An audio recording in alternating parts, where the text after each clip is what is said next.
The rain came down in sheets so thick Alberta Shelton could barely see the false-fronted buildings across the street, and she stood on the muddy boardwalk outside Pearson's Mercantile, with nowhere left to go, and nothing left to her name but the carpetbag clutched against her chest, and the letter in her coat pocket that had turned her entire world to ash.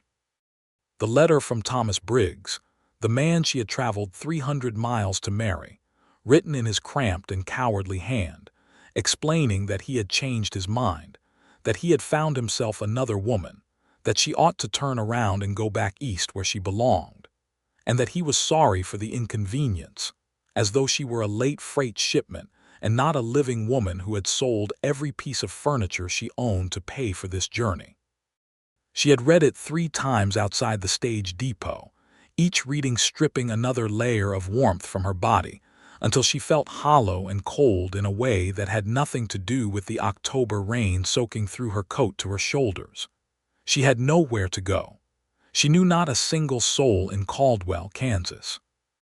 Her money was down to $4.30, which would not get her back to Cincinnati, would not rent her a room for more than 2 nights, and would not buy her a single option that looked anything like dignity. The rain drummed on the wooden awning above the Mercantile's porch, but she had stepped off the porch without thinking, moved by some desperate instinct to just walk, to just move, because standing still made the panic swell behind her ribs in a way she could not contain. And so she stood in the open street, the mud pulling at her boots, the rain plastering her dark hair flat against her temples, and she felt the full devastating weight of what it meant to be utterly alone and utterly betrayed in a place that had no memory of her and no obligation to her. She did not hear him approach over the sound of the rain. She only knew someone was there when the deluge against her face suddenly stopped, replaced by a dry hush, and she looked up to find a man's hat held above her head, water streaming from its wide brim in a curtain around them both, sheltering her from the worst of the downpour. She blinked rain from her lashes and found herself looking at a face she did not know, strong-jawed and serious, dark eyes watching her with an expression she could not immediately name, because it was not pity, and it was not the calculating interest she had learned to fear from strange men on the road. It was something quieter and more careful than either of those things. He wore a deputy's badge pinned to his chest, visible now that she looked, a 5-pointed star catching what little gray light the storm allowed. He was perhaps 30 years old, maybe a year or 2 either side of that, with a lean and weathered look that spoke of a man who spent more time outdoors than in, and he stood beside her in the pouring rain as though it were the most natural thing in the world to ruin his own hat on behalf of a woman he had never met. "You are going to catch your death," he said, and his voice was low and even, not unkind. Alberta stared at him for a moment with all the dignity she could muster, while mud soaked through the seams of her boots and her teeth were one breath away from chattering. "I am perfectly capable of standing in rain," she said, because she could not think of anything else to say, and because pride was the last thing she had left and she was not prepared to give it up to a stranger. Something shifted in his expression. Not amusement exactly, but something adjacent to it. "I do not doubt that," he said. "But Pearson's got a dry storeroom and Mrs. Pearson makes a decent pot of coffee. You look like you could use both." She wanted to refuse. Every instinct she had built up over the course of this terrible day told her to refuse, because accepting help from a stranger had a cost to it always, and she was already so far in debt she could not afford more. But the rain chose that exact moment to intensify, a fresh gust driving it sideways so that even his hat could not fully shield her, and her body made the decision before her pride could stop it. She nodded once and let him walk her back under the Mercantile's awning, his hat still held over her the whole way, his own dark hair collecting rain like a field after a storm. That was how Alberta Shelton met Deputy Ira Yates, on a ruined Tuesday afternoon in October of 1878, in the border cattle town of Caldwell, Kansas, where the buffalo grass grew short and tough, and the wind came off the Oklahoma territory like it had been sent there to test a person's will. She did not know yet that he would become the most important person she would ever meet. She only knew he had a dry hat and decent manners, which on that particular afternoon was more than enough. The storeroom behind Pearson's Mercantile smelled of dried beans and lamp oil, and the particular sharp sweetness of hard candy kept in glass jars. And Mrs. Pearson, a stout woman of 50 with gray braids and sharp eyes that missed absolutely nothing, produced a cup of coffee so strong it could have cleaned a boot, and Alberta wrapped both hands around it and felt the first thread of warmth work its way back into her fingers. Ira Yates did not pepper her with questions. He stood near the doorway with his wet hat in his hand, turning it slowly, and he waited while she drank half the coffee before he said anything at all. "You came in on the afternoon stage," he said. It was not a question. The deputy noticed things. That was his job, and he was good at it. "I did," Alberta said. "Were you expected somewhere?" The pause she gave told him more than she intended. "I was," she said carefully, "but the expectation has since been revised." He absorbed this with the stillness of a man who was accustomed to receiving bad news and did not find it useful to perform shock. "Thomas Briggs," he said, and the way he said it told Alberta immediately that the name was not unknown to him. She set the coffee cup down on the flour barrel beside her. "You know him?" "I know of him," Ira said, and something crossed his face then, something careful and controlled, but she caught the edge of it, a cold thing, a judgmental thing, and she realized that Deputy Yates had an opinion of Thomas Briggs that matched her own rather precisely. "He has a habit of corresponding with women back east," he said, choosing his words with the deliberate care of a man stepping around something volatile. "A habit," Alberta repeated. "You are not the first," he said, and though the words were blunt, his voice carried none of the cruelty that blunt words often carried. He said it the way a doctor told a patient the diagnosis, because knowing the truth was more useful than being protected from it. "I am sorry," he added, and that she believed completely, because his eyes said the same thing his words did, which in her experience was rare.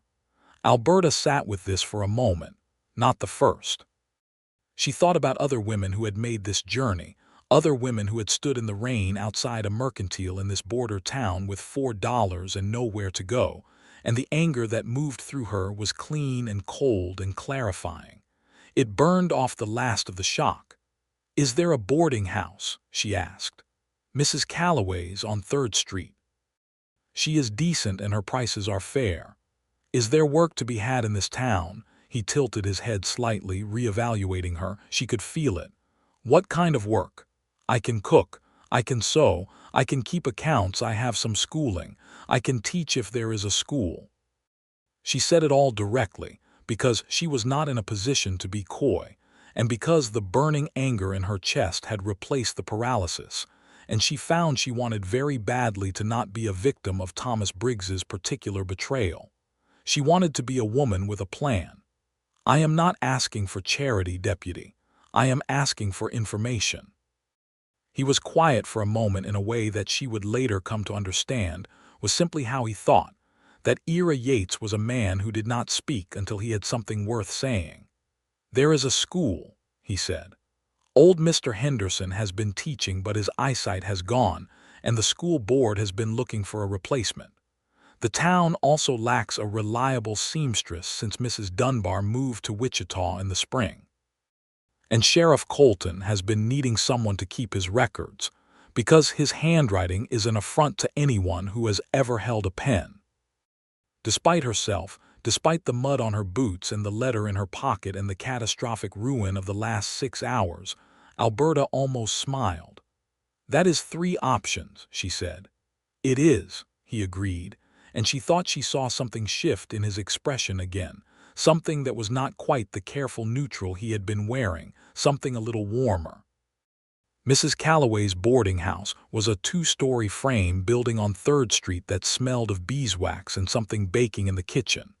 And the woman who ran it was small and precise with silver hair, and the eyes of someone who had survived considerable hardship, and come out the other side with their opinions firmly intact. She sized Alberta up in approximately 4 seconds, looked at the carpetbag and the mud and the residual evidence of rain and distress, and said, "Supper is at 6, breakfast at 7, no spirits in the rooms and no male callers above the ground floor, $2 a week." "I will take it," Alberta said, and for the first time since she had read that letter she felt something solid beneath her feet that was not mud. Ira Yates carried her carpetbag up the front steps without being asked and set it inside the door, and then he stepped back with his ruined wet hat under his arm and said, "I am sorry about the circumstances that brought you here, Miss Shelton. Caldwell is a rough town, but it is an honest one for the most part. I hope it treats you better than the journey did." He said it seriously, without decoration, and then he touched the brim of the hat he was holding and walked back down the street into the rain, which had eased to a thin drizzle. Alberta stood in the doorway and watched him go, and she thought that she did not know one single thing about Ira Yates, except that he had held a hat over a crying stranger in a rainstorm, and then helped her find her footing in a strange town, and that was already more than Thomas Briggs had managed in 4 months of letters. The weeks that followed were not easy, but they were not empty either, which was what Alberta had feared most, that she would come apart in the space left by a plan that had dissolved. Instead, she filled the space. She went to see the school board, a trio of serious men who smelled of cattle and looked at her with the skeptical eyes of people who had been disappointed before, and she answered their questions directly and without embellishment until they agreed to give her a trial period of 1 month. She went to see Sheriff Colton, a barrel-shaped man in his 50s with a magnificent gray mustache and handwriting that was genuinely criminal, and he hired her to keep the office records for 2 afternoons a week at fair wages. She bought a needle and thread and told Mrs. Calloway she was available for sewing work, and within a fortnight she had 3 ladies' dresses pinned and half-finished in her small room. She saw Ira Yates regularly in the way that anyone saw the deputy of a small town regularly, passing on the street, at the general store, at the church she began attending on Sunday mornings because she needed community, and because the hymns were a reliable way to feel something good without it costing anything. He always acknowledged her, a nod or a word, nothing that would give anyone anything to speculate about. He was professional and careful, and she respected that even as she noticed, in the peripheral way she tried not to notice too directly, that he was a man of considerable character. She heard things about him, the way you heard things about people in a small town whether you sought the information or not. That he had come to Caldwell 3 years ago from Texas, from somewhere down near the hill country. That he had been a Texas Ranger before that. Brief service ended when he took a bullet in his left shoulder during a confrontation with cattle rustlers. Nothing that had impaired him permanently, but enough to make him decide that ranging was a young man's vocation. That he was honest in a way that was remarked upon, even by people who found it inconvenient. That he had once arrested a man who was a personal friend of the county sheriff for a legitimate offense and had not backed down when the pressure was applied. That he lived alone in a small house on the east edge of town and kept a garden, which no one had ever found anything to say about except that the deputy apparently grew good tomatoes. Alberta was not looking for a husband. She had come to Kansas to find one, and the experience had taught her a fairly comprehensive lesson about the dangers of building a life around a man's written promises. And she told herself firmly, building a new life entirely on the strength of her own hands and her own abilities. She was not looking at Ira Yates, and yet. The first time they had a real conversation was at the schoolhouse, 3 weeks into her trial period, when she stayed late to write the next week's lessons on the blackboard and heard a knock at the door and found him standing there with 2 of the school's children, brothers named Emmett and Daniel Rowe, 8 and 10 years old respectively, who had apparently gotten into a scuffle with some older boys near the cattle pens and been retrieved by the deputy before the situation could escalate. "Their mother is at the laundry," he said, "and I did not want to leave them, but I cannot take them to the jail with me. I thought perhaps the schoolhouse." "Bring them in," she said, and she set Emmett to washing the chalk dust off the lower portion of the blackboard, while Daniel, who had a split lip and a look of residual outrage, sat at a desk and was given paper to write his version of what had happened, which she explained was how problems were solved when they were complicated. She watched Ira watch this and saw something move through his face, a careful approval. He stayed in the doorway rather than coming fully into the room, as though he were maintaining a boundary he had set for himself. "You are good with them," he said, quietly enough that the boys could not hear. "Children are honest," she said. "They tell you exactly what they need if you pay attention. Adults could stand to learn that," he said. She looked at him. "Some do," she said. "Some never manage it." They looked at each other for a moment, and Alberta felt something she had not expected to feel, which was the particular sharp awareness of being seen by someone who was also carefully not looking too directly, the mutual recognition of two careful people who have trained themselves not to want things too openly. She looked away first back at the boys and said, "You can bring them by any time, Deputy. The schoolhouse is open." "I appreciate it," he said, and then after a pause, "My name is Ira. If you have occasion to use it." She arranged a piece of chalk on the ledge beneath the board. "Alberta," she said, "in case of the same occasion." There was a quality to November in Kansas that Alberta had not been prepared for, a particular combination of cold and wind that got inside your coat and stayed there, that made the short distance between the boarding house and the schoolhouse feel like a moral test. She bought a heavier coat from Pearson's Mercantile on credit, which Mr. Pearson extended without being asked, explaining that Mrs. Pearson had already decided Alberta was a fine addition to the town, and that settled the matter. She found this both touching and slightly alarming, the way a small town decided about you, the way your reputation built itself from small interactions before you were entirely aware it was happening. She had a reputation, she gathered, for being capable and direct and fair, which was a reputation she was glad to have. She also had, apparently, a reputation for being a woman who had been done wrong by Thomas Briggs, which she minded considerably more, not because she was ashamed of it, but because she did not want to be defined by it, did not want the betrayal to be the leading fact about her in the minds of the people who were becoming, however slowly, her neighbors. It was Sheriff Colton who told her, with the blunt kindness of a man who had spent 30 years dispensing difficult truths in manageable doses, that Thomas Briggs had left Caldwell, packed his things and gone south apparently. "Good riddance," the sheriff said with the fervor of a man who had been waiting a long time to say it. "He was a bad penny, that one. I am sorry you were caught up in his nonsense, Miss Shelton. I am glad you stayed." "So am I," Alberta said, and discovered that she meant it. The school board voted at the end of November to offer her the permanent position, and she accepted it over a supper at Mrs. Calloway's that turned into something close to a celebration, with several of the other boarders producing a small bottle of elderberry wine from somewhere, and Mrs. Calloway herself baking a pound cake that she claimed was for no particular occasion, while setting it on the table with exactly the ceremony of a special occasion. Alberta went to bed that night feeling something she had not felt in a long time, possibly longer than she could easily account for, which was the specific and particular happiness of having built something that was entirely her own. It was in December that things shifted, in a way that Alberta had not been anticipating and perhaps should have been.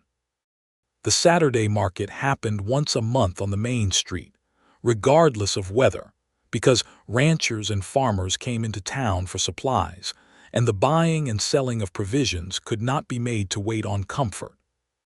It was cold and clear on the first Saturday of December 1878, the kind of cold that made the air look blue and turned every breath to a small cloud, and Alberta had gone to buy dried fruit and a new pen nib, and had stopped to look at a display of fabric bolts outside Pearson's, because there was a dark blue wool that was exactly the right weight for the coat she had been planning to make herself. She was deep in the mental arithmetic of whether she could afford the fabric before Christmas when she became aware of raised voices to her left, and looked over to find two men, cattle buyers by the look of their coats, engaged in the kind of argument that was working its way rapidly toward something worse. One of them had the particular bright-eyed look of a man who had been drinking since before noon, and the other was the kind of man who became belligerent when he felt he was being cheated, and the combination was not a good one. It was not her business. She knew that. But there was a girl of perhaps 8 standing 2 feet away from the argument, frozen with fear, a basket of vegetables over her arm, and no one was moving toward her.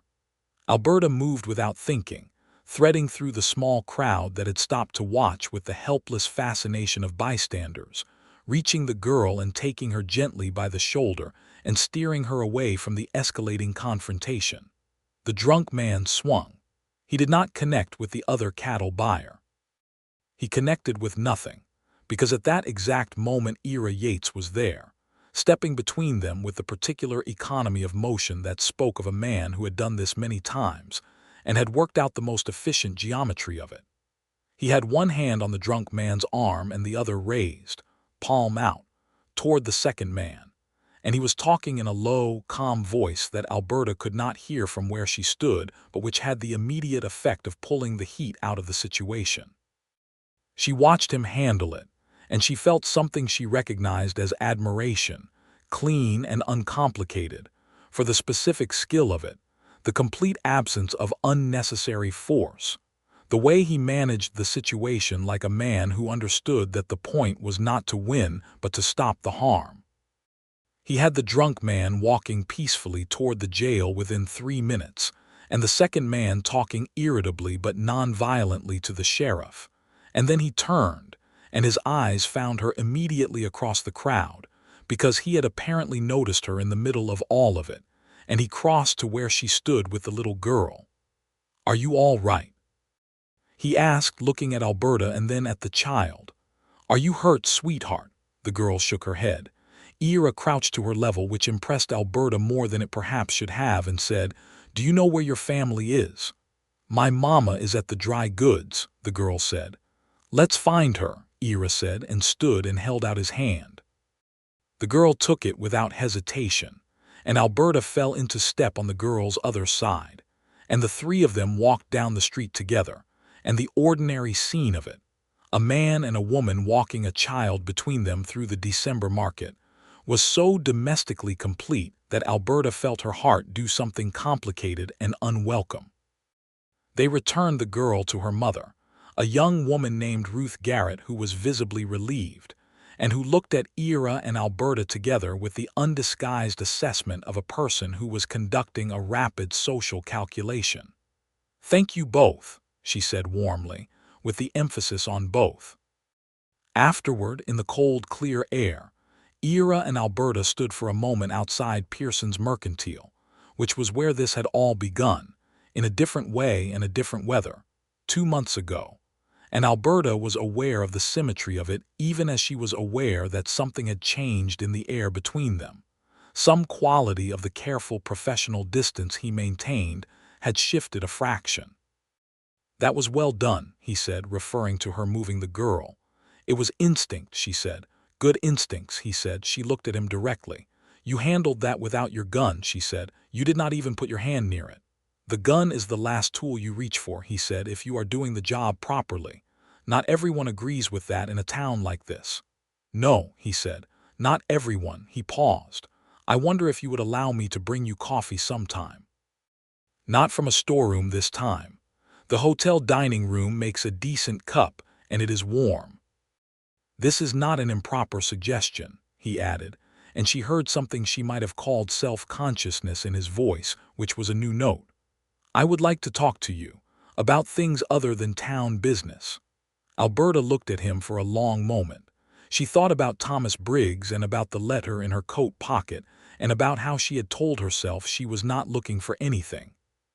She thought about how carefully Ira had held his hat over her that first day in the rain, both the practical fact of it and the quality of attention it represented.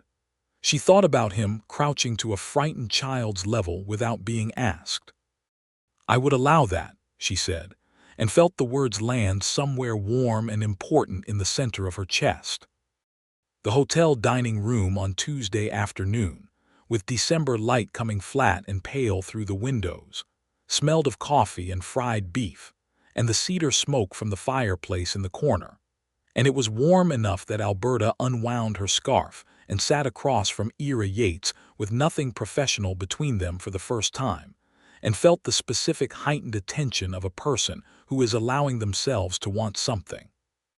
He told her about Texas, about growing up in the hill country on a ranch his father had built from nothing, about two younger sisters who wrote him letters full of opinions, and a mother who still sent him dried herbs for his kitchen even though he was a grown man.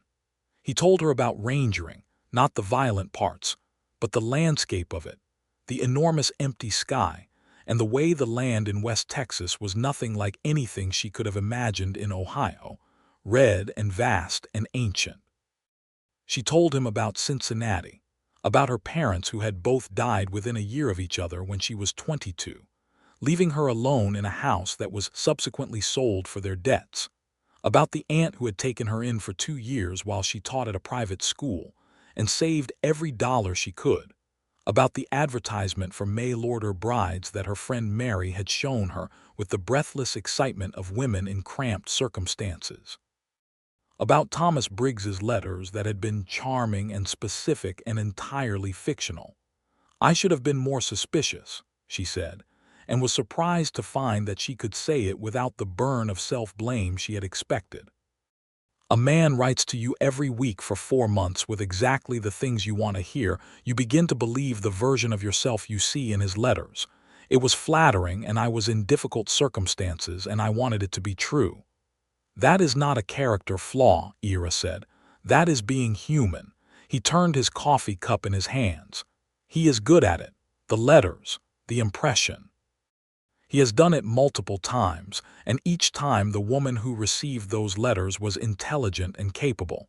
He is specifically good at identifying what a woman needs to hear." "How do you know this?" she asked. He looked at her steadily. "Because one of the women he did it to was the wife of a friend of mine. She left her husband to come to Caldwell and found the same thing you found. My friend came after her and they sorted it out eventually, but it cost them both a great deal." He paused. "I have disliked Thomas Briggs for some time. I am glad he left." Alberta absorbed this. "That is a specific kind of villain," she said. "Not violence, just strategic cruelty dressed up as romance." "Yes," he said, "exactly that." There was a silence that was not uncomfortable, the kind of silence that happens between people who have said something true together and are letting it settle. Outside the window, the December wind was pushing a loose piece of newspaper down the street in tumbling loops. "I like Caldwell," she said, which was not what she had meant to say but was true. "I did not expect to like it. I expected to be passing through it on the way to a different life. But I like the school, and I like Mrs. Calloway, and I like the way the light comes off the prairie in the morning." "It is a good place," he said. "Rough in some ways, but honest." "You said that before," she said. "The day we met." Smiled, and it was the first time she had seen him smile fully, not the controlled near smile she had caught glimpses of, but a real one, and it changed his face in a way she had not been prepared for, making him look younger and considerably warmer and entirely too appealing. "I did," he said. "I meant it then and I mean it now." "Why Caldwell?" she asked. "After Texas, after ranging, why here specifically?" He considered this with his characteristic patience. "I was tired of moving," he said. "I had spent my 20s moving, and one day I got to Caldwell and I stopped, and I realized I was tired. That the moving was not taking me toward anything, it was just the habit of motion. So I stopped." She understood this in a way she had not expected to. She had always moved toward things, toward goals, toward plans, and when the plans fell apart she had reoriented immediately toward new ones, survival instinct, forward motion, and it had served her. But she wondered now whether there was a version of stopping that she had never allowed herself, a version of arriving that was not just a waypoint. "I think I might have stopped here too," she said quietly.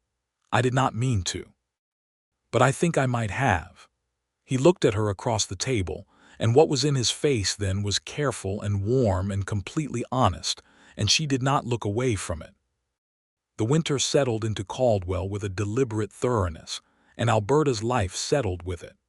Her classroom had 22 students ranging from 6 to 14, an assortment of ranch children and town children, and several children of the black settlers who had homesteaded southeast of town, and she taught them all with the same fierce attention to fairness that she brought to everything. Some of the town had opinions about this.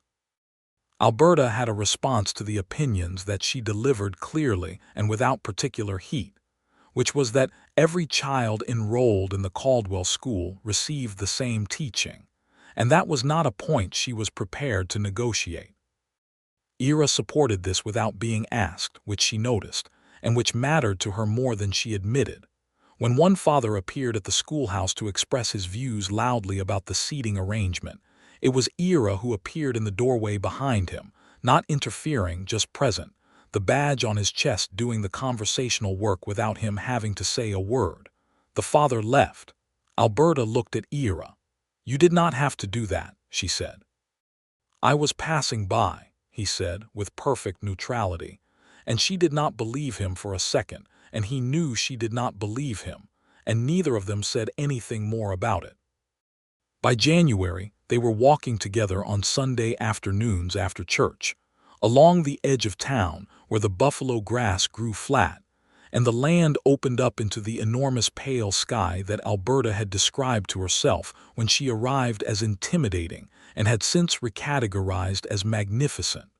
They talked about everything.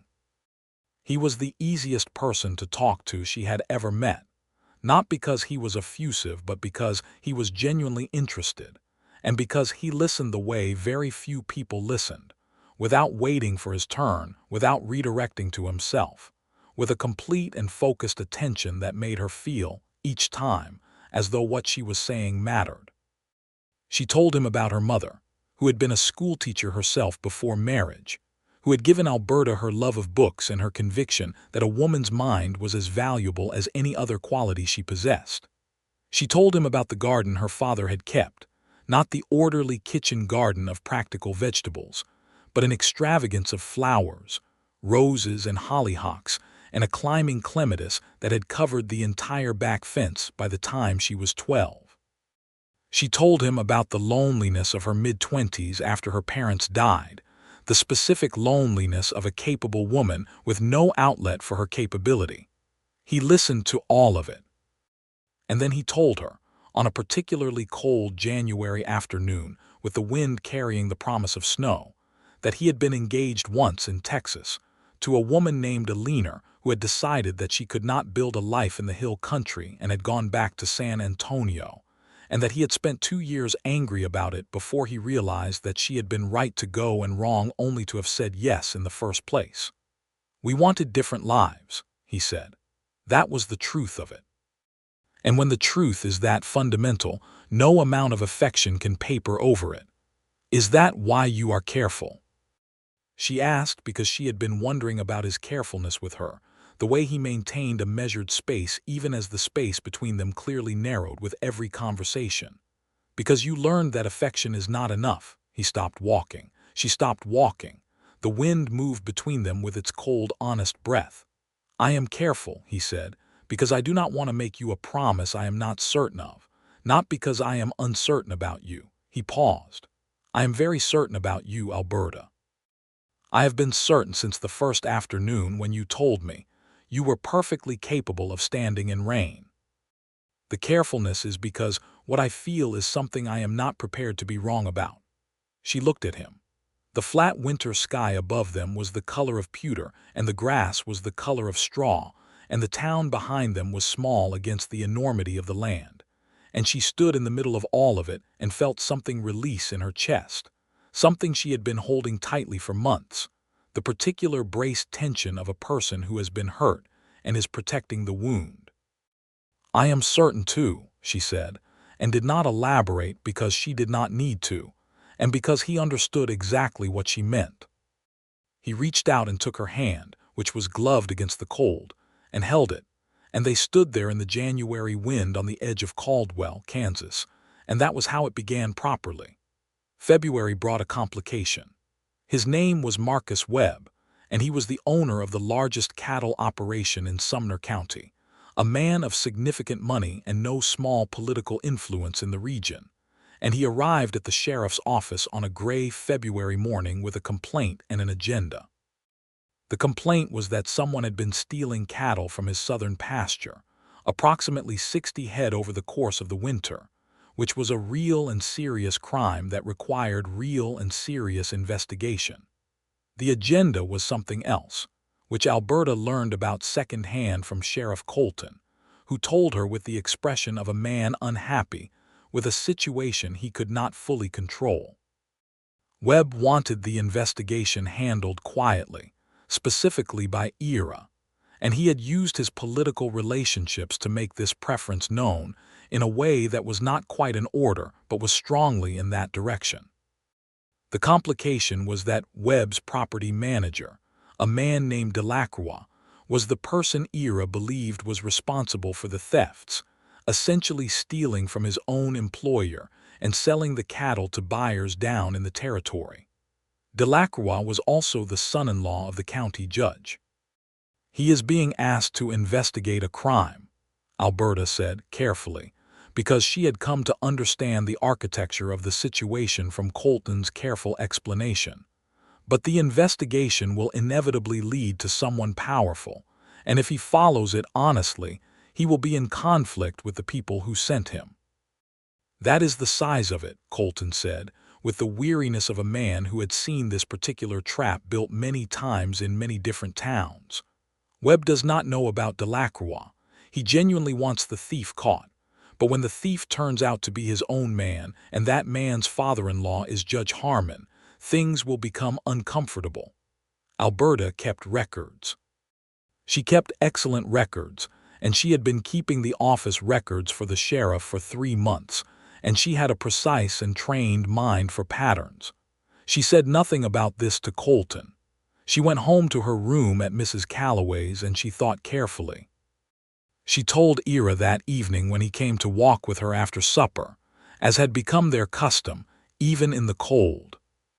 She told him what she had thought through, which was that if he were going to investigate this honestly, and she knew with complete certainty that he would, then he needed his documentation to be meticulous and his chain of evidence to be unimpeachable, because the moment Delacroix's name became part of the record, every person who wanted the investigation to stop would look for a procedural crack to drive a complaint through. He looked at her with an expression she had not seen on his face before, a complex thing made of appreciation and concern in equal measure. "You have been thinking about this," he said. "I have the records," she said. "I know where every complaint was filed, where every report went, who signed what. I can document the chain in a way that is very difficult to challenge, if you want that." "Alberta," he said quietly, "this will put you in the middle of something that has a consequence. So will you investigating it honestly," she said, "and you are going to do that regardless." He was quiet for a moment. "I am," he said. "Yes." "Then let me help," she said.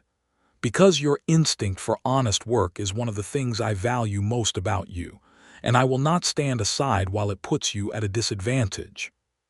He held her gaze for a long moment. In the cold dark of the February evening, with the lamplight from Mrs. Calloway's front window laying a yellow square on the frost, he looked at her with something that was entirely unguarded for once, no careful management of expression, just what was underneath it, which was profound and quiet. "You are remarkable," he said very simply. "I am practical," she said, flushing slightly, which she was grateful the dark partly concealed. "Those are not mutually exclusive," he said. The investigation took 6 weeks and required Alberta to work in ways she had not anticipated. She cross-referenced the cattle tallies that Webb's operation had submitted with the sale records at the territory buyers, which she obtained through correspondence with 3 different county offices, in a way that was tedious but technically within her remit as records keeper. She documented every piece of information in a formal ledger that was signed and dated and witnessed by both herself and Sheriff Colton. She wrote a clear and precise summary of the evidence that Ira could present without depending on anyone's willingness to interpret it in good faith. She was also, during this period, threatened. It was subtle and therefore more frightening than a direct threat would have been. A note left on the schoolhouse door one morning, unsigned, that said only that people who involved themselves in business that was not their business tended to find that other people's business became theirs. She did not tell Ira immediately. She told Mrs. Calloway, because Mrs. Calloway was a woman of granite practicality, who immediately said that she would be sleeping in the room directly below Alberta's, and had a shotgun she was entirely prepared to use. And then Alberta told Sheriff Colton, and Colton told Ira. The conversation she had with Ira that afternoon was the most difficult conversation they had had, because he was frightened for her, and he was angry, and he was working very hard to manage both of those things at once in a way that did not become something that was not his right to impose on her. "I need you to be safe," he said, and the words were stripped of everything except what they were, which was an admission of how much he cared. "I am being careful," she said, "and I am not going to stop." "Alberta," his voice was low and urgent. "Ira," she said, equally, "if you stop investigating because someone threatened me, then they will know that threatening me works. And then the next time someone needs the truth to come out in this town, that will be the tool they reach for. I will not be that tool." He stood very still. "You are infuriating," he said, but it did not sound like an accusation. It sounded like awe. "You are going to finish the investigation," she said. "And I am going to go to the schoolhouse every morning and teach 22 children, and Mrs. Calloway is going to sit downstairs with a shotgun, and nothing is going to happen to me." Nothing did happen to her, except that Ira began appearing at the end of each school day to walk her home, and she accepted this without comment, and they both understood that it was not purely a safety precaution. The evidence was presented to the county in March, in a formal proceeding that Alberta did not attend but which Colton described to her in detail afterward. Delacroix attempted to challenge the documentation. He failed. The record that Alberta had assembled was too clean, too precise, too thoroughly witnessed to be successfully disputed. Judge Harmon recused himself from the proceeding, which was itself a notable concession, and the case went to the district court. Delacroix was subsequently charged with criminal theft and eventually convicted, and the whole affair cost Marcus Webb 60 head of cattle and an enormous amount of personal embarrassment at having been robbed by his own man. Webb came to see Ira personally when it was done, and by Ira's account the conversation was brief and complex, Webb being a man of pride who found gratitude difficult but who understood honest work when he saw it. He came to see Alberta separately, which surprised her. He sat in the sheriff's office and looked at her across the desk with the specific expression of a powerful man encountering something he had not expected to encounter. "You did the documentation," he said. "It was not a question." "I did," she said. "I have been told it was unusually thorough." "I keep good records," she said. He looked at her for another moment. "Webb Cattle will make a regular contribution to the school building fund," he said, "which needs a better stove. I understand the current one is insufficient." He stood, settled his hat. "Good day, Miss Shelton." "Good day, Mr. Webb," she said. She waited until he had left before she put her face in her hands and let out a breath she had been holding for 6 weeks. Spring came to the prairie with a thoroughness that moved Alberta in ways she had not anticipated. She had known spring in Ohio, the tentative green of it, the cherry trees and the mud.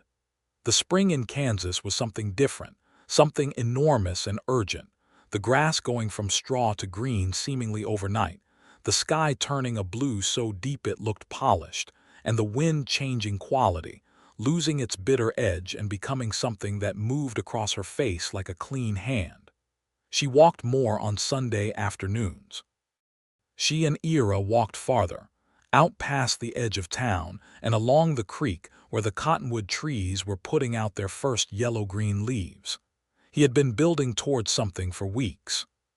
She could feel it in the quality of his silences, The way his attention on her had taken on a focused intensity that was different from its usual warmth, like a fire being concentrated through glass.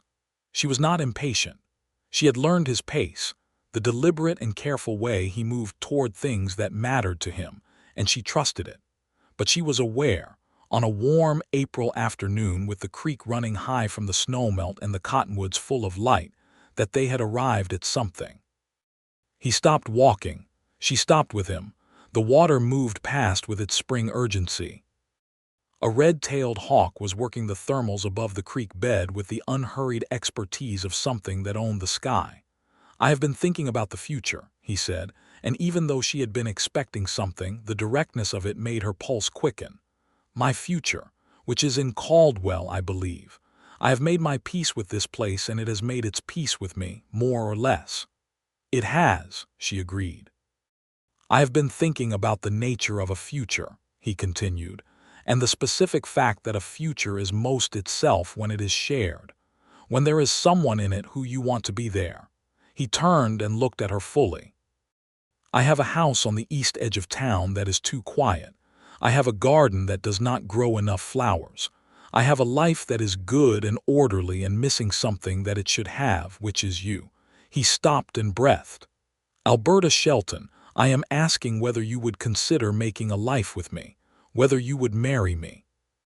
Not because you need a plan or because your circumstances require it, but because I love you and because I believe we are better versions of ourselves in each other's presence, and because I would very much like to spend the rest of my life walking along this creek with you and arguing with you about nothing important and growing tomatoes and watching you be extraordinary in the way that you simply are." Alberta stood in the April light with the hawk turning above her and the creek speaking beside her, and she felt the difference between this and the letters from Thomas Briggs with a clarity that was almost physical. This was not a constructed impression of what she wanted to hear. This was a man who had watched her be exactly herself for 6 months and was asking for exactly that, for exactly who she was, for the directness and the stubbornness and the records-keeping and the infuriating quality of refusing to back down, for all of it. "I love you too," she said, and felt how simply true it was, how long it had been true without her saying it. "Yes, I will marry you." He crossed the 2 steps between them, and she stepped into him, and his arms came around her with a gentleness that was also completely certain, and she pressed her face against the warm, solid reality of him, and thought that she had come 300 miles to find a life, and she had found one. Only nothing about it resembled what she had planned, which was perhaps how the best things worked. They were married in June in the Caldwell church, with its narrow windows full of the long prairie light, and its pews full of people Alberta had not known 8 months ago and now counted as her community. Mrs. Calloway cried without apparent embarrassment. Sheriff Colton wore his good suit and looked uncomfortable and pleased in equal measure. 22 children from the school came and sat in the back 2 rows with the solemn faces of children who have been told to behave and are attempting to do so against considerable difficulty. Ruth Garrett was there with her little girl, who had been given a ribbon to throw as something like a flower girl, an innovation that Ruth had suggested and Alberta had enthusiastically endorsed. Ira wore a dark coat she had not seen before, clearly pressed with exceptional care, and when she came down the aisle in the blue dress, she had made herself from the wool she had looked at the morning they had their first real conversation. His face did the thing it had done on the creek, the complete unself-consciousness of a person who does not have the capacity in this moment to be anything other than exactly what they feel. She walked to him, and he reached out and took her hand before the ceremony properly started, a small instinctive gesture, and she heard one of the women behind her make a small sound at it, because it was exactly the kind of thing that was worth making a sound about. The Reverend Morrison, a Presbyterian minister of the old school who had strong views about a great many things but who had also agreed without hesitation to marry them, read from the book of Ruth in addition to the standard marriage verses, which had been Alberta's request, because the words, "Wherever you go, I will go," "Wherever you stay, I will stay," seemed to her to say something true about the kind of devotion that was not contingent and not performed, but simply the settled decision of one life to accompany another. They said the words and they meant them, and when the ceremony was done, Ira looked at her with a smile that had no management in it at all, and she smiled back with the full, unguarded happiness of a woman who has arrived, finally, exactly where she belongs. The house on the east edge of town was a good house, 4 rooms and a porch and a garden that was, as Ira had promised, short on flowers. Alberta addressed this with the thoroughness she brought to all things, ordering seeds from a catalog that had arrived at Pearson's that spring and planting a bed along the south wall of the house for roses, because whatever else she had given up in the journey from Ohio, she was not prepared to live without roses. Ira watched this planning with the indulgent attention of a man who found everything his wife did interesting, which Alberta occasionally called out as excessive, and he rejected entirely.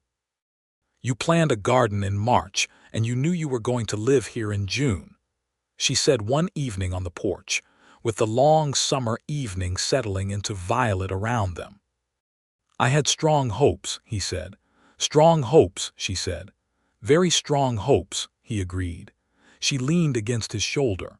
The prairie beyond the edge of town was full of crickets and the smell of warm grass, and the first stars were appearing above the flat horizon. She had written to her friend Mary in Cincinnati to tell her how things had turned out, and Mary's reply had been a single sheet of paper that said, almost entirely in capital letters, that she had known Alberta would be perfectly fine, and also that she wanted to visit, and that she thought she might have the address of a suitable gentleman in Kansas who might be mentioned to her when the time was right, which Alberta and Ira had read together, and which had made Ira laugh in a way she was still discovering the pleasure of. The summer was long and full of the business of a shared life, the particular pleasure and occasional friction of 2 people building habits together, learning each other's mornings and evenings, and the intermediate hours of quiet and noise that made up the days. Ira's shoulder ached in the heat sometimes, the old wound from his ranging years, and she learned which position of his arm aggravated it and which did not. He learned that she needed the first half hour of her morning for herself, in the kitchen with her coffee and her lesson planning, before she was prepared to be social, even with him, and he honored this with a completeness that made her feel, every single morning, loved in the most practical and specific way possible. She continued to teach. This was never a question between them. She loved the work, and it was good work, and Caldwell needed it. And Ira supported this as he had always supported it, not with the patronizing support of a man who approved of his wife's activities, but with the genuine and equal support of a man who understood that her work was as real as his, and that the town was better for it. In August there was a cholera scare that gripped the town for 3 weeks with a cold fear that Alberta had not experienced before, the particular terror of invisible illness in a place with limited medical resources. The doctor, a young man named Hatch who had come from St. Louis and was better trained than some but younger and less experienced than anyone would have liked in a crisis, did his best, and the community pulled together in the way communities sometimes did under pressure, and Mrs. Calloway organized the nursing rotation with the efficiency of someone who had seen this before and survived it. And in the end the town lost 4 people, 2 elderly and 2 children, and grieved them, and the crisis passed. Alberta held 2 of her students through the scare, children who had siblings taken ill, and she sat with them in her classroom and continued teaching when it was safe, and kept everything as normal as she possibly could, because children needed normalcy in the same way they needed food, as a matter of survival, and she understood this at a level beneath language.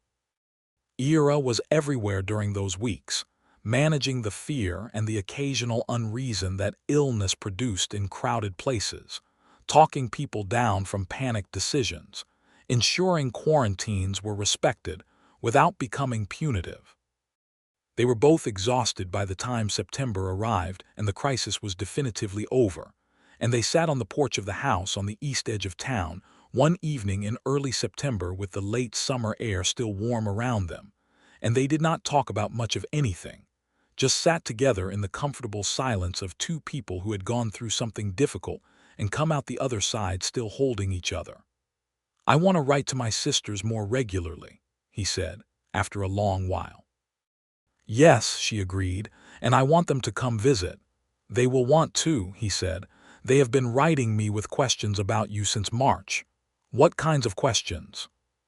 "The kind where the question is a formality and the real meaning is approval, which was provisional until they heard from me directly and is now apparently complete."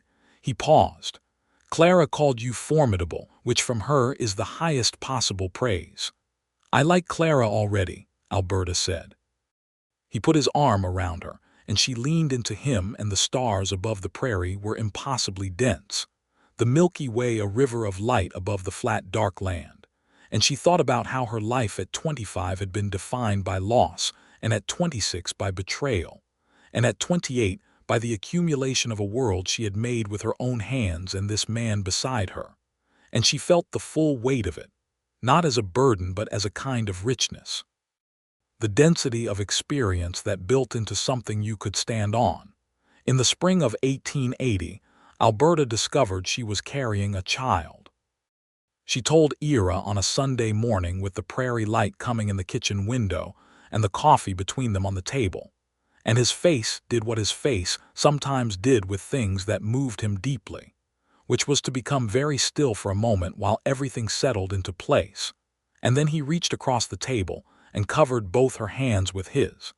And she saw that he was having some difficulty with the portion of his composure that usually managed his expression in public. Though they were not in public, they were in their kitchen, and he did not need to manage anything. "Are you well?" he asked first, which she understood was characteristic and entirely right, and she said she was well and the doctor had confirmed it and all signs were good. "Good," he said, and the word came out a little rough, and she turned her hands over in his and held on. "You are going to have to grow more tomatoes," she said, which made him laugh. And then he got up from the table and came around to her side, and she stood, and he held her with the particular care of a man holding something of immeasurable value. And she pressed her face against his chest, and felt the steady, reliable beat of his heart and thought, not for the first time, that this was what the word home was supposed to mean. She continued teaching through the spring and into early summer, until the baby made the walk to the schoolhouse impractical, and then she spent the weeks of July in what she privately considered a state of armed domestic patience, because she was not naturally suited to waiting, and pregnancy, she discovered, was substantially an exercise in waiting. Ira came home every day at noon to share dinner with her and check that she was all right, which she pretended to find unnecessary and which she actually found entirely wonderful. The baby came in August, a boy, delivered by the Dr. Hatch with Mrs. Calloway present because Mrs. Calloway had appointed herself to this role, and no one had thought to argue with her. And he arrived with the full volume of a person who has strong opinions about having arrived. And Alberta lay with him in her arms in the warm August afternoon, and looked at the face of this small and complete person, and felt the expansion of love, a widening that was like standing in the prairie and watching the sky open up, the same quality of enormousness, of the world becoming larger than you knew how to hold. Ira came in and sat on the edge of the bed, and looked at the baby with the precise expression of a man whose habitual carefulness has been completely overwhelmed, which Alberta found she would remember in precise sensory detail for the rest of her life. The way his hands shook very slightly when she put the baby into them, the way he said the baby's name, which they had decided was going to be James, for her father, and for his grandfather, the way he looked up at her with eyes that held everything. "James," he said. "Hello," Alberta said to both of them. James Yates was a person of immediate strong character, which manifested early as a conviction that the world existed primarily to be interesting to him, and secondarily, as a belief that communication should happen loudly and often.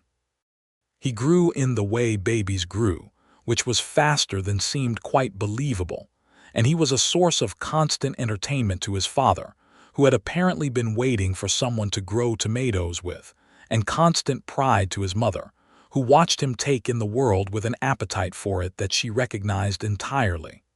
Mrs. Calloway came to see him every week and sat in the kitchen with coffee and reported on the town's developments, and was, as far as Alberta could tell, conducting a secondary function as an adopted grandmother with complete efficiency and satisfaction. Alberta found she had no objection to this whatsoever. The school hired a second teacher when Alberta returned in the fall, a young woman from Lawrence named Miss Porter who was 23 and earnest, and had strong views about phonics instruction that were not always compatible with Alberta's own views, and who therefore became, over the course of the first year, someone Alberta genuinely enjoyed arguing with, which was her preferred form of respect. Ira was appointed as full sheriff in the spring of 1881, when Colton retired to live with his daughter in Wichita, an event marked by a dinner at the hotel that produced a speech from Colton of considerable length and some emotion, and a reply from Ira of characteristic economy that somehow still managed to say everything important. Alberta sat beside him and felt the pride of it as a physical thing, a warmth in her chest, not because the title changed who he was, but because it recognized what he had always been, which was the most honest man she knew.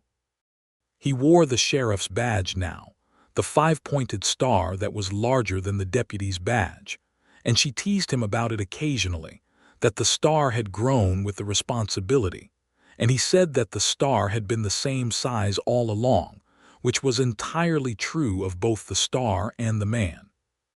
They had a second child in the winter of 1882, a girl this time, who arrived in December with the snow on the ground, and the house warm with lamplight, who they named Rose, partly for Alberta's mother's garden and partly because by then the roses along the south wall of the house had grown into a considerable thing. 6 different varieties that bloomed from May to October, and that Alberta tended with the satisfaction of a person who has planted a thing, and watched it become exactly what it was supposed to be. James was 2 years old when Rose arrived, and he received her with the complex feelings of a small person encountering someone who would perpetually share space with him, which resolved over the following weeks into a protective affection that expressed itself as an unwillingness to let anyone hold her except the authorized persons, which were Alberta, Ira, Mrs. Calloway, and occasionally James himself. It was, Alberta thought, already entirely characteristic. Clara came to visit in the spring of 1883, Ira's sister, with her husband and their own small son, and she was exactly what Alberta had expected from the letters, sharp and warm and funny, with the particular warmth of someone who has decided she likes you and sees no reason to be circumspect about it. She arrived, looked at the house and the garden and Alberta and the children and Ira, and made a rapid assessment of everything. "This is exactly right," she said to Alberta privately in the kitchen on the first evening, with the sounds of dinner preparation around them and the men on the porch with the children. "I did not know exactly what right looked like for him, but this is it." "He is exactly right for me too," Alberta said, which she intended to say simply and which came out with rather more feeling than she planned, but Clara only looked at her with the eyes of someone who has understood this for some time. "I know," she said. "He writes very good letters, my brother. Not like Thomas Briggs's letters," she added, because apparently the story of how Alberta had come to Caldwell was known and had been assessed. "His letters say actual true things in plain words. He wrote about you for months before he wrote the word love, but everything he wrote was love." Alberta thought about this for a long time afterward. She thought about it on quiet evenings and in the mornings before the rest of the house was awake, and she thought it was one of the truest things anyone had ever said to her about Ira, that his plainness was his affection, that the direct and careful attention he brought to everything was itself the declaration he made every day without needing to perform it. The years built themselves one on another in the way years did, each one distinct and full, and containing its own small dramas and larger joys and the accumulated ordinary moments that made up a life. The school grew. Caldwell grew. The cattle trade shifted as the railroads extended their reach, and the open range era began its slow close, and the town evolved with the predictable uncertainty of a place whose economy was changing under its feet, and the people in it navigated this with varying degrees of grace. Ira navigated the changes with his characteristic steady honesty, maintaining the law in a time when what the law was shifted somewhat depending on who was asking, holding to a principle that Alberta had come to think of as his North Star, which was that a town's safety was not the same thing as the safety of the most powerful people in it. This occasionally made him unpopular with the powerful people, who were not always the same as the previous ones, but who shared the conviction that the law was a tool that ought to be pointed primarily at the inconvenient. He never bent on this. Not once. And the people of Caldwell knew it and trusted it, even when they found the specific results of it inconvenient, because a man who was honest all the way through was a more valuable thing than one who was honest in the directions that cost him nothing. Alberta knew this about him, and it was one of the constants of her admiration for him, a fact she returned to regularly, the way you return to a reliable landmark on a long journey. They had a third child in 1884, a boy they named Henry, who arrived in the spring with the roses beginning to bud on the south wall, and who had from his very first weeks the particular easy temperament of a child, who finds the world adequate and sees no pressing need to improve upon it immediately, which was so different from his older siblings that everyone who knew the family found it charming. James at 4 was already conducting negotiations with the world on his own terms, and had recently decided that the garden was his to expand, which he had communicated by beginning to plant things in the tomato beds without consultation. Ira had, rather than redirecting this, simply pointed to the section of the garden that had not yet been planned, and said that this particular area needed an expert opinion about what should go there, and James had spent the subsequent 2 weeks very seriously considering this question. Alberta had watched this process with the feeling she often had watching Ira with their children, which was an almost inexpressible gratitude for the specific way he saw each of them, the individual and careful way he met them where they were. Rose at 18 months was a small person of great emotional intelligence and extensive opinion, who had recently discovered that climbing was both possible and interesting, and who had therefore been found on top of the kitchen table twice, and in the lower branches of the cottonwood tree in the yard once, on all 3 occasions looking entirely satisfied with herself and entirely surprised by the concern of the adults. She had Alberta's dark hair and her grandmother's eyes, Ira said, which Alberta took on faith as she had never seen a photograph of Ira's grandmother, but trusted his recognition of something familiar in the face. The house on the east edge of town had grown with the family, a room added to the north side when Rose arrived, and a larger porch added when they found that summer evenings were best spent outdoors, and the original porch was not large enough for a family that had opinions about where to sit.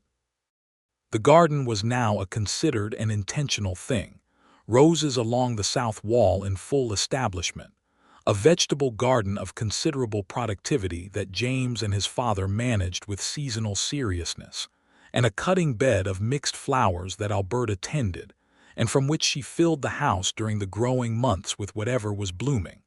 She still taught. She was, by 1885, the principal teacher, with Miss Porter and a third woman, Mrs. Huang, whose family had come to Caldwell with the railroad and who taught the Chinese children who were increasingly part of the town's fabric, and Alberta ran the school with the same combination of principle and pragmatism she brought to everything. The school board had learned over 7 years that Miss Shelton, now Mrs. Yates, was not a person with whom arguments about matters of educational principle were productive for the board, and they had settled into a relationship of general deference on matters of curriculum and significant collaboration on matters of budget, which Alberta considered a reasonable arrangement. One October afternoon, 7 years from that first October afternoon in the rain, Alberta was walking back from the school with Henry on her hip, the baby large enough now to be a serious carry, and giving no indication of ever wishing to walk where walking could be avoided, when she passed Pearson's Mercantile and stopped and looked at the building for a moment. The rain that week had been heavy, some of the heaviest she remembered since arriving in Caldwell, and the street was a river of mud that required careful navigation, and she stood for a moment on the boardwalk in front of the Mercantile and looked at the place where she had stood 7 years ago with a carpetbag and $4.30 and nowhere to go. And she felt the distance between that woman and this one as a kind of vertigo, the way you felt standing at a height and looking down. Not afraid exactly, but very aware of how much space there was below. Mrs. Yates, she turned. Ira was there, coming down the street from the direction of the sheriff's office, his hat in his hand because it was raining, and she looked at him coming toward her in the rain with his hat in his hand, and she thought of the first day, the specific quality of that gesture, the hat held over a stranger in a rainstorm, and she felt something that was too large and too complete to fit inside any single word. He reached her and held his hat over her, which he had done approximately 1,000 times in 7 years, and he looked at her face and read something in it. "What are you thinking?" he asked. "About the first day," she said. He was quiet for a moment. Henry, from the superior position of Alberta's hip, reached out and grabbed Ira's hat from above their heads and put it on his own head with the satisfied air of a 10-month-old who has achieved something. They both looked at him. "He has your instincts," Ira said. "He has your hat," Alberta said. Ira looked at her, and in the October rain in front of Pearson's Mercantile with the mud of the main street around them and the baby wearing his hat, he had the exact same expression he had worn on the creek in April 7 years ago, completely open, nothing managed, just what was underneath, which was profound and quiet and entirely hers. "I am glad you stayed," he said. Not for the first time. He said it periodically, not as repetition, but as a fact that he returned to the way you return to a thing that was foundational. "I am glad you held your hat over a stranger," she said. "It set a very high bar." "I intend to keep it," he said. She shifted Henry on her hip and took his arm with her free hand, and they walked home in the rain, the three of them, with Henry still wearing the hat and looking very pleased about it, and the rain coming down in the way that rain did in October in Caldwell, flat and steady and honest, and the roses on the south wall of the house waiting for them, and the other children somewhere ahead making the particular sound of children who have been inside all day and are approaching maximum capacity, and the life they had built together waiting for them in all its complicated and ordinary and extraordinary entirety. She had come 300 miles to find a life. She had found one that was entirely different from anything she had planned, bigger than the plan would have allowed, messier and warmer and more real than a letter could ever have been. She had found it not in the man she had come to marry, but in the town that had kept her and the man who had held his hat over her in the rain, and then, patiently and honestly and in exactly the right measure, held the rest of her life up too. In the spring of 1886, when the roses on the south wall came into their best and fullest bloom, Alberta planted a new bed of hollyhocks along the east fence, because hollyhocks had been her father's favorite, and because the fence needed color, and because it was the kind of thing she wanted her children to remember, the particular extravagance of flowers for no reason except that they were beautiful. James helped her, with the thoroughness of a 6-year-old who takes garden work seriously, and Rose sat nearby on a blanket and issued opinions, and Henry walked unsteadily between the beds with both fists full of dirt, and a look of deep satisfaction. Ira came home at noon and found them all in the garden and stood on the porch and watched for a moment before any of them saw him. And Alberta looked up and found him there and read his face, which was doing the completely open thing, the unguarded thing, the thing she had stopped trying to find words for because words were not the right instrument for it. She stood, brushing dirt from her hands. "There will be hollyhocks," she told him. "Good," he said. He stepped off the porch into the garden and picked Rose up and settled her on his arm, and came to where Alberta stood and looked at the new planting with the seriousness he brought to all things that mattered to her. "Your father's garden," he said. "Something of it," she said. He put his free hand at her back and they stood together among the roses and the new-planted hollyhocks with the children around them and the prairie sky above them, wide and blue and endless in the way it always was, the sky that had seemed intimidating when she arrived and was now simply the sky, the one that was theirs, the one that arched over their house and their garden and their children and their life, large enough to hold all of it. James looked up from the hollyhocks with a face full of serious question. "Will they be taller than me?" he asked. "By August," Alberta said, "considerably taller." James considered this and appeared to find it acceptable, possibly even exciting, the idea of being surpassed by something he had helped to plant. Rose, from Ira's arm, pointed imperiously at the far end of the bed with the conviction of someone who has a contribution to make.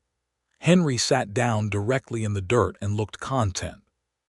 Alberta looked at all of it, at this Sunday morning in her garden with her husband and her children and the roses and the hollyhocks and the enormous honest sky, and she felt the settled certainty of a person who has arrived, not at a destination that was planned but at a life that was true, and she held it in both hands the way you held something that you knew was precious.